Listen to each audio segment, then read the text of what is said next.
সাইয়েদনা মূসা আলাইহিস সালাম আল্লাহর একবার জিজ্ঞেস করলেন, আল্লাহ মাইয়াকুনু জালিসি ইয়াউমাল কিয়ামা, আল্লাহ আমার সাথে কিয়ামতের দিন জান্নাতের সাথী কে হবে? আল্লাহ বললেন, জালিসুকা ফিল জান্নাতি জাজ্জা, তোমার সাথী হবে কিয়ামতের দিন বিচার শেষে জান্নাতে যখন ঢুকবা তোমার সাথী হবে একজন কসাই। কসাই চিনেন? কি করে? গোশত কাটে। সাইয়েদনা মূসা আলাইহিস সালাম অবাক হলেন, ঘটনা কি? কসাই, আমি হইলাম নবী আর আমার সাথে জান্নাতে থাকবে? হাউ কাম ইটস পসিবল, এটা কিভাবে সম্ভব? আল্লাহ বললেন, নিজেই দেখে আসো এটা কেমন কসাই। সাইয়েদনা মূসা আলাইহিস সালাম ছদ্মবেশে কসাইয়ের দোকানে দাঁড়িয়ে রইলেন। দেখলেন স্পেশাল বিশেষ কোনো আমল নাই, কসাই শুধু গোশত কাটে, গোশত বিক্রি করে। দিন শেষে দোকান বন্ধ করে প্যাকেটের ভেতরে গোশত নিয়ে বাড়িতে রওনা হয়েছে। বাড়ির ভেতরে ঢুকে যাওয়ার পর সাইয়েদনা মূসা আলাইহিস সালাম ঘরের দরজার কড়া নাড়লেন। কসাই বলে, মান আনতা, তুমি কে? মূসা আলাইহিস সালাম বললেন, আনা মুসাফির, আমি মুসাফির, থাকার জায়গা নেই, আপনি যদি থাকার জায়গা দেন আপনার বাড়িতে থাকবেন। কসাই বলে, আসেন। সাইয়েদনা মূসা আলাইহিস সালাম ঢুকলেন। কসাই বলে, এই ঘরে একটু থাকেন, ওই ঘরে আমার একটু কাজ আছে।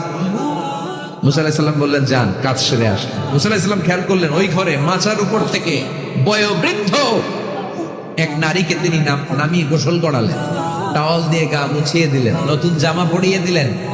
এরপর দোকান থেকে আনা সুন্দর গোশতের টুকরাটারে নিজ হাতে কেটে রান্না করলেন। তারপর রুটি বানালেন, আর গোশত আর রুটি হাতে নিয়ে ওই মহিলার মুখে তুলে দিচ্ছেন। মহিলা খাচ্ছে, খায় আর বিড়বিড় করে কি যেন দোয়া পড়ে।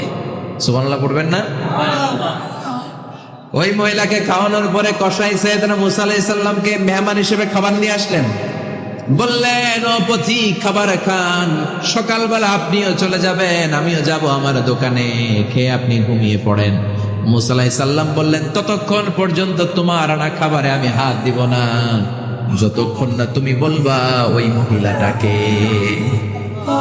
কসাই বলে, হাদিহি উম্মি, এটা আমার মা। হাদিহি উম্মি, এটা আমার মা। এই দুনিয়ায় এই মা ছাড়া আমার কেউ নাই, আমিও ছাড়া আমার মায়ের কেউ নাই।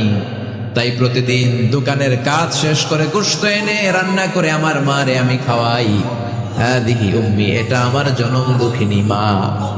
সাইয়েদনা মূসা আলাইহিস সালাম, বুঝলাম তোমার মা, কিন্তু তুমি যখন রুটি তোমার মায়ের মুখের ভেতরে তুলে দিচ্ছিলে, তোমার মা বিড়বিড় করে কি যেন পড়লো, কি পড়ে তোমার মা?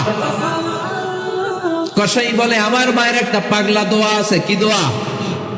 আমি জানি কশিন কালো এই দোয়া কবুল হবে না। আবেগের বশবর্তী হয়ে প্রতিদিন আমার মা আমার খেদমতে আমার উপর এত সন্তুষ্ট হয়ে যায়, এত খুশি হয়ে যায়। আমার মা প্রতিদিন বলতে থাকে, আল্লাহুম্মা জাআল ইবনি জালিসা মূসা ইয়াউমাল কিয়ামা।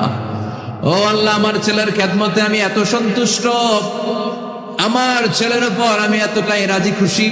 শুনেছি এই জামানার সবচাইতে বড় পয়গম্বর, বনি ইসরাইলের সবচাইতে বড় নবী, ওই নবীর নাম নাকি মূসা। ও আল্লাহ, আমি এত কিছু জানি না, এত কিছু বুঝি না, এত কিছু চাই না, তোমার দরবারে শুধু একটাই চাওয়া, একটাই ফরিয়াদ, তুমি আমার ছেলেরে কিয়ামতের দিন মূসার সাথে হাসর নসিব করে দিও। আমার ছেলে কসাই ছেলেটারে তুমি মূসার জান্নাতের সাথী বানিয়ে দিও। আল্লাহুম্মা জাআল ইবনি জালিসা মূসা ইয়াউমাল কিয়ামা। জালিস মানে ফ্রেন্ড, বন্ধু। আল্লাহ, জান্নাতে আমার ছেলেরে তুমি মূসার বন্ধু বানিয়ে দিও। মূসা আলাইহিস সালাম এবার বুঝতে পারলেন। তিনি বললেন, ঘটনা তো এই জায়গায় এতক্ষণে বুঝতে পেরেছি, কেন আমার সাথে মুফাসসির যাবে না, হাফেজে কোরআন যাবে না, শহীদরা যাবে না, ওলিরা যাবে না, নবীরা যাবে না, আমার সাথে জান্নাতে যাবে কসাই।